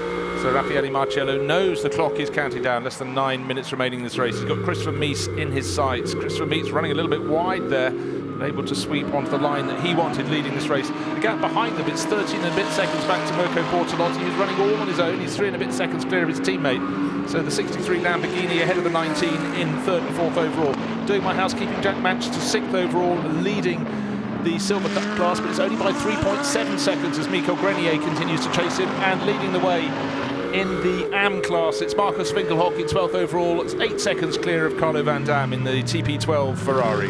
Yes, the lead 90 Mercedes needs to be cautious. Jack Manchester, because that 3.7 second advantage he has over the 54 number Jaguar. 8 minutes going, it seems like probably an unlikely task, but again, there are factors that could come into play. Only 8 minutes remaining in this 1 hour race. It's gone so quickly, and still the battle between the lead and second place cars was half a second as they came across at the end of lap 31, and it's probably going to be within a hundredth or so of a second when they come across for the 31st time. Again, the sun really hitting the drivers in the eyes coming up turn 15 as they turn into turn 16. Mercedes looking good, Audi in control. Christopher Mies knows he probably, barring something unforeseen, has got this race. It's going to be his. Right, one driver I also want to pick out, Sheldon van der Linde. He took over the 17 Audi that started from row 9 in the hands of Stuart Leonard. He's got it up to 8th place, and he's catching the cars ahead of him, so he's going to at least save some points for a team that looks, starting down on row 9, it wasn't going to score any at all, and that's what you need if you're working towards championships. Don't forget, Stuart Leonard is leading the championship overall, so he'll be very, very thankful that the South African teammate has got it going. There's Michael Meadows. Oh, it's dreadful when you're the driver who can do no more. You're the driver who's out of the car. Of course, he has complete trust in Raffaele Marcello. Bruce, the other question I would say is Michael saying to himself, could I have done more in my stint? He lost position at the start. He lost another position. And that would be what I would be looking at, because when you do an analysis at the end of a race, you have to look at every aspect of it, and the questions that you might ask of yourself, or the team might even ask of you, is why were you not able to hold position, or why did you lose position? Yep, but through the first sequence of corners, turn 1 and 2 is where the damage was done, but it also could be where you'd have physical damage in the course of the race. For Vincent Voss, his car, he's the man with the hats, with the cap on the pit wall at Team WRT, along with Thierry Tassin, their car in the lead of the race. And don't forget, the one car started from second on the grid, the 88 Mercedes started immediately behind in 4th on the grid. They're now battling over first and second positions. It's staying at around half a second. Looks like a slightly better lap that time around for Christopher Mies, but we're talking of tenths of a second here and there. It was 0.47, it's 0.69, so my eyes weren't deceiving me. 2 tenths gained, and again we can see the low sun straight in the face of the drivers as they go through the first sequence of corners, turns 1 and 2, and now the sun almost below the horizon. And certainly, but actually it means it's in their face less of the time, but it's more damaging. It's at a lower angle. Yes, but they should know where the track goes by now. Yeah, well, they know where the track goes. But it's so easy just when that sun just hits you, it makes you deflect. And it's so easy. For example, coming to turn 15, we saw the number 90 Mercedes, I think Jack Manchester, getting caught by running fractionally wide and the back end of the car snapping out, and that then caused the car to get potentially into a difficult situation. All the way down back to turn 8. Both the Mercedes and the Audi now running, particularly the Mercedes running almost following in the wheel tracks of the number 1 Audi. And Raffaele Marcello, I think, has used all the Mercedes has had to get himself up to within half a second of the lead Audi, and this most likely is that's it.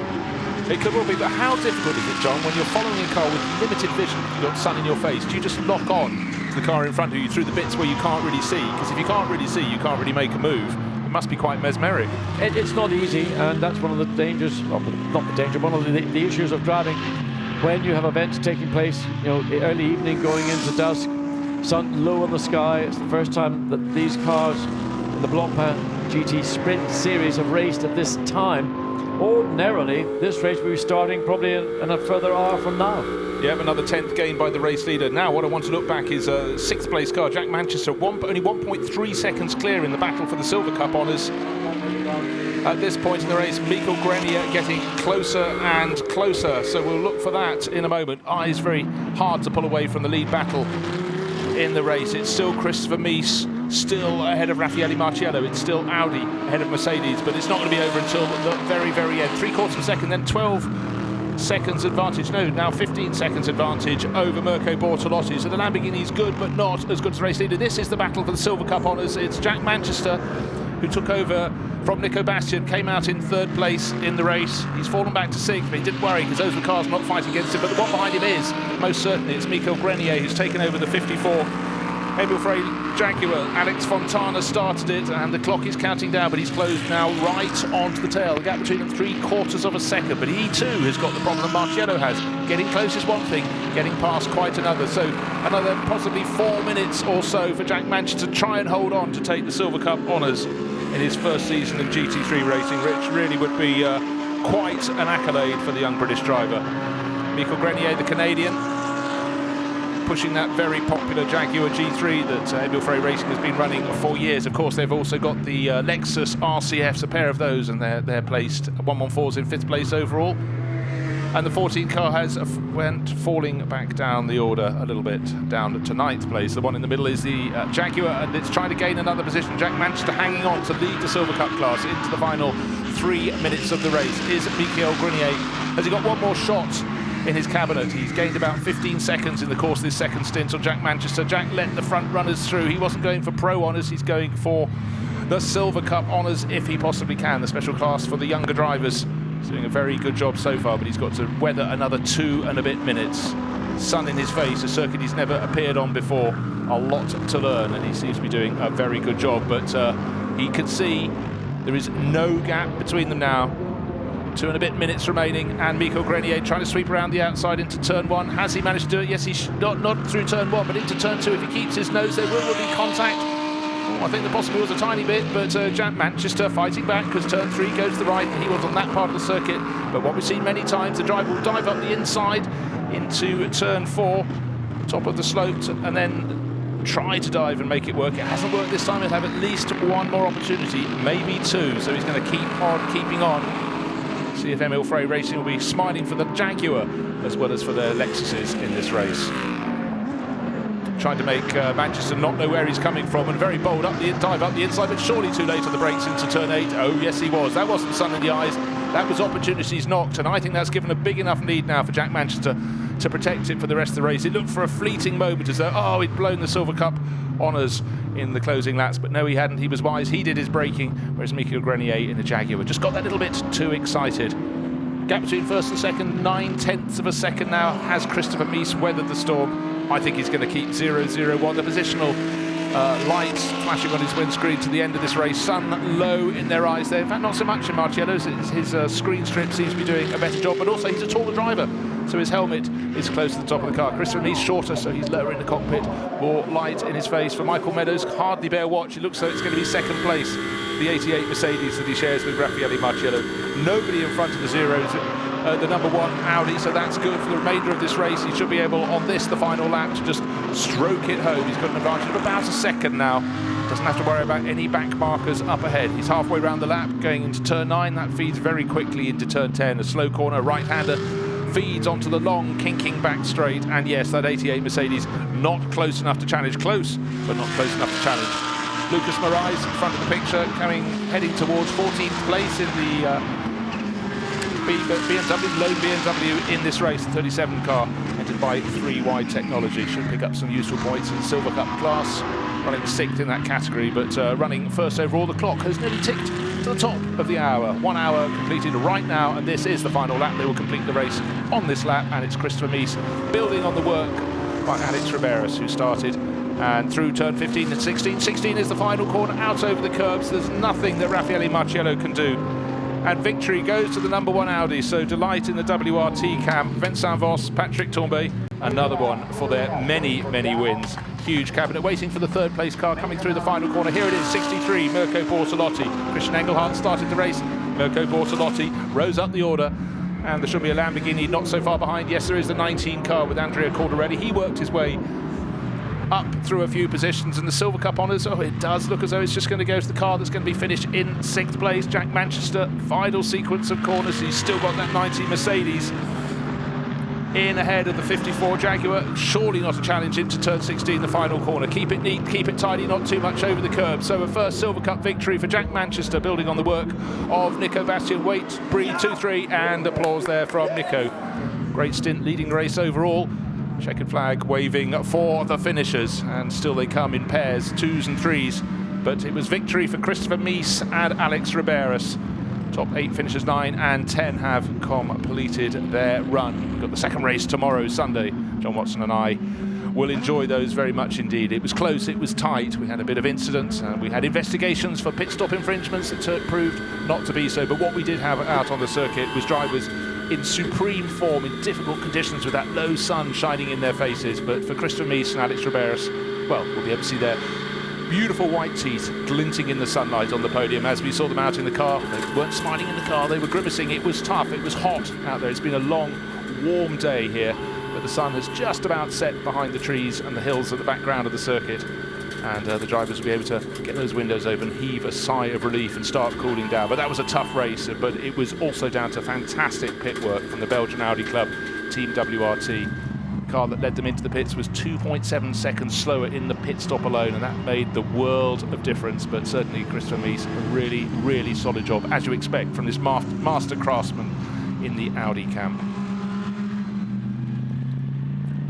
And just to reiterate, victory in the Pro-Am class went to Marcus Winkelhock in the 26 Audi. Carlo Van Dam came second in that in his Ferrari, and third went to Joko Malczarek on his debut in the Sprint Cup Series. So 0-1. 1 on the door, 0-0-1 flashing on the windscreen. So victory for Christopher Mies. And Sheldon van der Linde really, really closed in on that Manchester and Grenier battle. Didn't quite catch it though, but that was a real charge from the 9th row in the 17 Audi up to 8th overall. The moon high in the sky now. As day turns to evening, will soon turn to night here on the Adriatic coast of Italy. The slowing down lap for the driver who wanted to savour every moment, and that's Christopher Mies in the number 1 Audi. A victory for them here, and very, very well deserved indeed.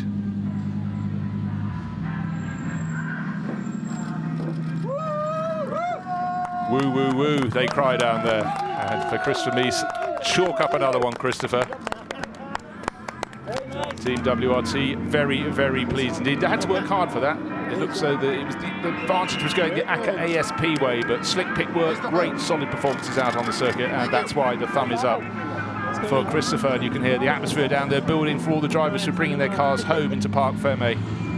Raffaele Marcello, well, he gave it everything he had. It looked as though he had the performance advantage. It was just trying to find a gap, but none was ever shown to him. So he chased home at the end, 0.6 of a second down, but the point was he couldn't find a place to make that move. And that's the advantage you have when you have a driver with so many years of experience racing GT3 Audis. So let's go down. John Watson's quickly down, and he's joined the race winner, Christopher Mies, the number 1 Audi. Christopher, how satisfying was your stint then? It was hard. It was really hard, you know, with the pressure from Marcello. You know, he's a really, really, really good guy who actually should be in Formula 1. But I think Blancpain can be lucky that this guy is here in this championship. It was hard, you know. It looked easy, but it wasn't. I can tell, you know, the pressure from behind to not do any mistake is pretty hard. Alex did a good job. The pit stop was fantastic. We lost a bit of time because Alex forgot to plug this belt in, so I had to do it myself. So we lost probably 2-3 seconds there. But anyway, we came out P1, and this is all what matters. Well, in spite of all that, your pit stop was still 2 seconds quicker than the 88 Mercedes. But it looked like you were really. I thought you were struggling for rear end grip because the Mercedes was all over you, but didn't have enough to pass. Well, you know, the car was really, really good in the beginning, and then it dropped like after lap 5-6. Like, I had a lot of slide in the rear. It was hard to manage, but then, you know, we just have a plan for that. So we took the plan and managed the gap. Really good job. Well done. Thank you. What a consummate professional, you know, to praise the other drivers. And there's Alex Riberas, delighted with that performance. They worked very, very hard for that because it certainly was no walk in the park. Alex Riberas, Christopher Mies, and John has found Alex Riberas, so down to John. Alex, congratulations. You must be pleased with the result. Yeah, absolutely. You know, very good day for us, you know, for the championship especially. We had some of our main opponents having retirements, therefore, yeah, very happy with our job. Chris drove like an amazing race. He's definitely he has done a very good job, and yeah, I'm very happy to be with him. So yeah, the start was solid. I did a little mistake in the restart, but overall quite happy. Now, you say the start was solid, but I thought maybe because you're on the outside going to the tournament, you might have had a chance to get around them at 87 Mercedes, but nothing to happen. Yeah, I mean, we were, our main goal was to stay within the group in the front. Obviously, WRT is very strong in the pit stops. We thought, with the two AK Mercedes, if we were together with them, we could maybe beat them at the pit stop, and then Chris could just drive until the end to take the victory, and that's how it worked out. So really happy, and especially really big thanks to the team, because these guys are phenomenal. Well done, and the even happier team boss behind you. Yeah, thank you very much. So we've heard from both of the race winners, Chris from Nice first, and then Alex Riveros, and there's the smiling face of Vincent Vos, who had his head in his hands at one point, but it all came very good, and yet again, pit work really was an advantage. A feather in the cap of the WRT crew. Suddenly, the light has got even lower. It's dipping behind the horizon now, but still the circuit, the high points, like the top of the pit building, up in the sunshine. But John has jumped in to interview the drivers who finished second, Raffaele Marcello and Michael Meadows. Michael, second place, but a bit tough off the start for you. Yeah, the Lexus is quick in a straight line, so he just out-dragged me down to the first corner, and then it's so difficult to overtake here. I was just stuck behind him. We know we're fast because we should have had 2 poles, so it was a matter of just thinking about the points and hoping that the race came to us, and luckily in the end it did. So when you say it's difficult to overtake, just explain that, and sort of literally you get behind a car but they stall out. Well, the cars are quite reliant on the aero nowadays, the GT3, so you lose time in the high-speed corners, and because of the ABS everyone can brake late, so it's difficult to gain an advantage. So really you just have to wait for a mistake, but everyone's professional, no one really makes mistakes. I know the feeling. Raffaele, another great drive. You got up to behind the #1 Audi, sat there. I thought you were going to get past, but never happened. Yeah, I mean, Chris is a really fast driver, so it's not easy to pass him. We were quite similar on pace, so I didn't want to take any risk on pass him. I mean, we can be happy for a P2 starting P4, and tomorrow, start from pole. Tomorrow we have to win, and then we can score good points overall. A couple of times the #1 Audi looked like was a little bit loose in the rear. Did that give you any hope? I mean, yeah, the only hope it was like a mistake from Chris, but yeah, as I said, he's a professional driver, a factory driver, so it was not. Been there, done that. Yeah. Thank you. So resigned in second place, but they know they've got a good run in them here. Great pairing, Meadows and Marcello. Busy place down in Parc Fermé.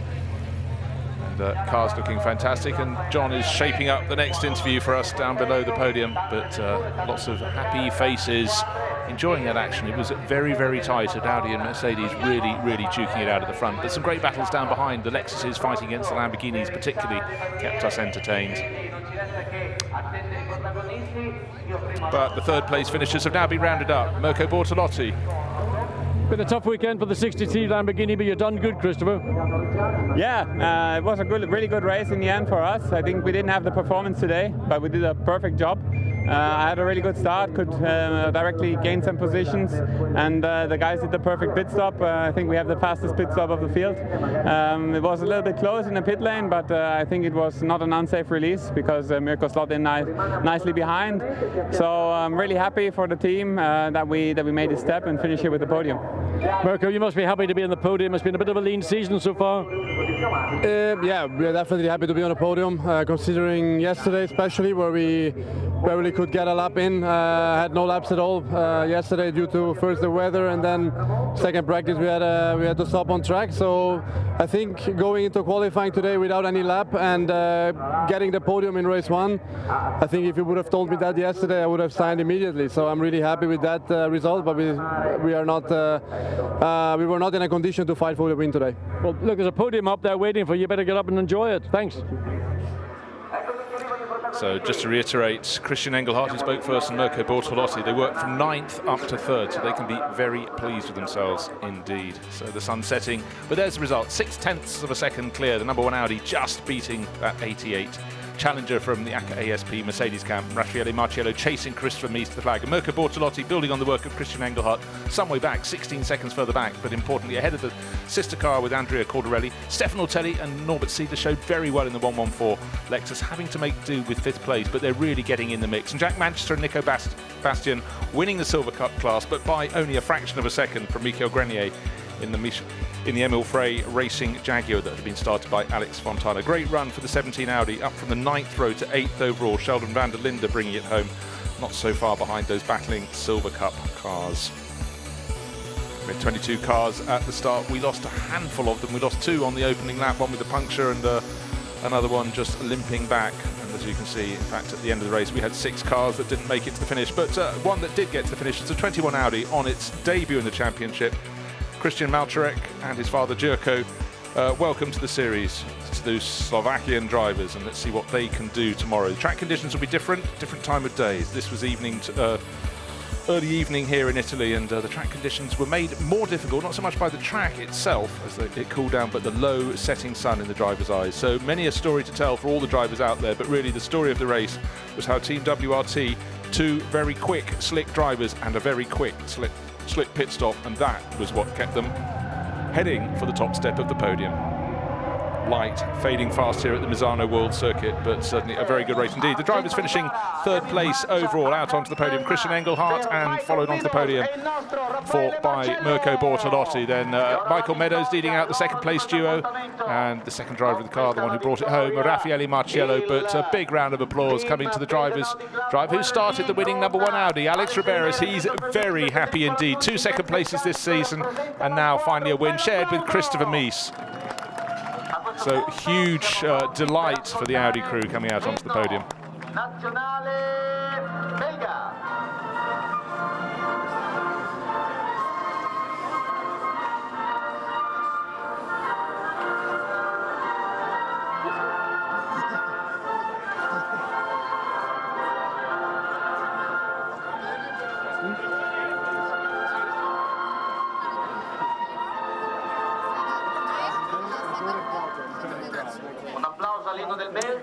Well, that was the Belgian national anthem. Just interesting body language. The drivers who look happiest to be on the podium, actually the drivers who finished in 3rd place, Mirko Bortolotti and Christian Engelhardt, coming from 9th to 3rd on a circuit where it's hard to pass, you know, is the mark of tip-top drivers. So they're delighted with that. Of course, Christopher Mies and Alex Riberas thoroughly thrilled to have turned 2nd places into wins, but the deflated duo, Raffaele Marciello and Michael Meadows, you look at their faces there. Not going through the motions, but they didn't win. They were there to win, and they didn't. They didn't, and I asked Michael what happened at the start. He said the Lexus just got a better jump on him, and he didn't challenge it. You know, in the opening lap, you've got to be a bit cautious. You've got to remember there's a number of cars around you, so one action may trigger a load of other actions. But maybe on reflection, he could have been a bit more energetic or vigorous, and maybe then the outcome of this race. And remember, there was a 2-second differential between the pit stops between the number 1 Audi, the 88 Mercedes. Had that been an equal pit stop time, well, then maybe we've had a slightly different appearance on the grid this evening, on the podium this evening. Exactly so. So Stefan Rattel, founder and CEO of SRO Motorsport Group, handing out the checks that follow the trophies. Drivers always need a spare set of hands up there to grab all those, but €12,500 makes a sweet evening even sweeter for the winning duo. Christopher Mies on the left, Alex Riberas on the right. Don't have enough hands to raise the trophies as well as the checks, but they know what to do. These are all seasoned podium visitors for the Blancpain GT Series. They're up to the front in the dying light here at Misano World Circuit. Already the grid starting to fill up with cars for the very next race. Packed agenda, but as far as the Sprint Cup races, their racing is done, but only for today, John Watson. They'll come back and do it again tomorrow. Yes, and it'll be an entirely different race because it'll take place around about 2 p.m. in the afternoon. So the Prosecco, it's not champagne, it's Prosecco, is being sprayed. It maybe isn't quite as energetic or vigorous as the real thing from the Reims or Reims region of northern France, but it still tastes pretty nice. Although, Mirko, remember, you've got to be in the car tomorrow. Nevertheless, there will be, I think, a sense of relief from Alex Riberas. They maybe were fortunate, a great pit stop and a great stint by Christopher Mies saw them take victory. And obviously Mirko Bortolotti and Christian Engelhardt delighted. What's it done? It's put them to the top of the championship. It was very close before. We felt there'd be movement. Marciello and Meadows second in the race, second in the championship. Now, Stuart Leonard, though, by coming home in 8th place, having started from the 9th row, that's not left. He was the championship leader. He hasn't dropped too far down the order. Bortolotti and Engelhardt up to 4th place overall. And a real shakeout behind for Port, Dries Van Tor and Will Stevens, a non-finish, and that's seen them tumble down the order to 6th place overall. They were the one with the loose wheel nut and then eventually didn't finish the race either. So it's gone the wrong way for them, very much the right way for Riberas and Chris Vermees. They're teammates at Team WRT. This is the overall Sprint Cup honours. We've had the opening rounds at Zolder. Brands Hatch are now here. Now onto the podium for the second round of podium finishers. So this is for the Pro-Am honours. 21, we've seen the crew coming up there. That's Jerko and Christian Malcheret, new to the championship, straight onto the podium. Second place in cars, car number 39. They won the first 3 rounds, Piti Bierambakti and Carlo Van Dam, but a team that's got a taste of winning now, Santalot Racing, with 2 wins in the Pro-Am Cup in a row. Niels Steven Art and Marcus Winkelhock. There's Marcus coming out second. Always a smile on his face, even more, John, when he wins races. I mean, Marcus is the consummate professional race driver, but also the consummate of your professional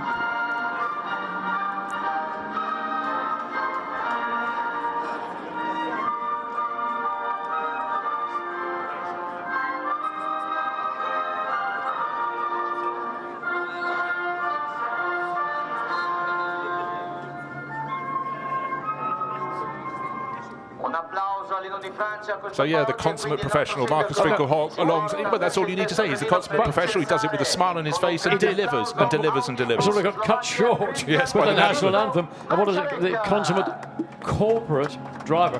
Because drivers like Marcus Winkelhock they're effectively central contractor drivers. They get placed into the various independent, the satellite teams that operate on behalf of Audi. Marcus is one of those drivers. He's had his day as a full professional driver in a lineup. But come Spa, 24 hours, the next major round in the Blancpain Sprint and Endurance Championship, Marcus will be in, I believe, a full professional car. That's how it tends to swing in the championship. So the championship has swung their way, now leading Winkelhock and Steven Art, now ahead of Van Dam and Bierambakti. No one else has won in the Pro-Am class. Cameron and Griffin weren't here, Leventis and Williamson weren't here, so they've fallen down a little bit in the order in the Pro-Am Cup. But these two crews, the crew on the top step of the podium, receiving from Stefan Rattel €12,500 for their endeavours, just to add to the delight. And the team on the left, the Kessel Racing TP12 Ferrari racers, Carlo Van Dam and Piti Bierambakti, is pretty much going to come down to them throughout the course of this season. And for our newcomers, Audi Sport Slovakia, delighted to be up on the podium. Jerko Malcheret closer to us, and son Christian learning the podium routine enjoyed on the Blancpain GT Series. Pretty young father, I would say, and a young son, so both able to compete competitively. First outing this year. Oh, they're saying champagne, not Prosecco. Oh, there you have it. They're all doing a runner before it gets sprayed. And just the Czech pairing, I think, rather disappointed they couldn't get to spray their bottle of bubbly. Let's call it a bottle of bubbly. Yeah, that's what we call it. It's the fizz that gives them whiz. So yes, they've learned the podium procedure.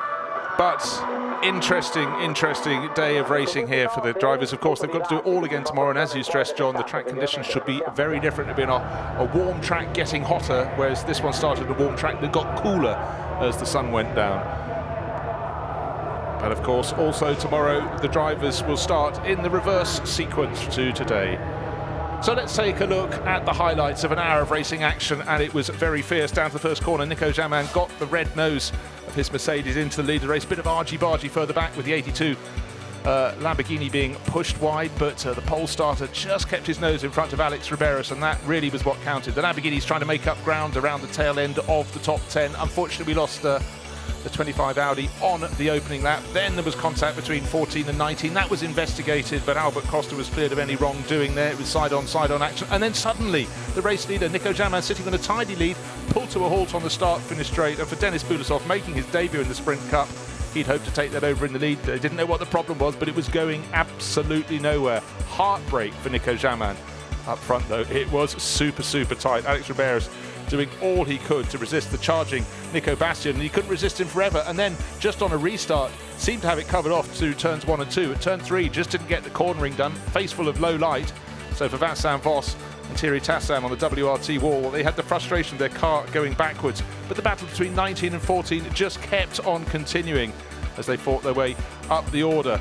Head shaking on Team WRT's wall. They were hoping it was going to come their way, but it looked like it was going to be a race for ACA ASP. And then came the round of pit stops, all really pretty tidy in the pits, but it did turn out that the number one crew did the best pit stop of all, 2.7 seconds quicker than the challenging 88 and 90 cars. That was a massive advantage as Riberas handed on to Mies.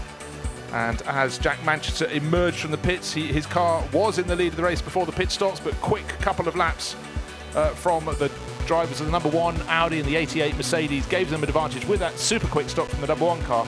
It put them into the lead of the race, and then the crews enjoyed the overtaking that was happening up and down the order. The 19 Lamborghini right in the mix, but unfortunately for Jack Manchester, it looks as though he was going to lose the lead in the Silver Cup, and with a lap to go, an attacking move there from Michael Grenier put the lead into the hands of the Jaguar Racing car, but it went back. He braked too deep, and there was victory to the number one Audi, being chased across the line by the 88 Mercedes. So delight for the WRT crew yet again, and Manchester did prevail. So ACA ASP took the honours in the Silver Cup class, but only just from the Grenier-driven Jaguar. What a great race it was here. We've got another one tomorrow. It's going to be enjoyed by me, Bruce Jones, and John Watson. Do watch.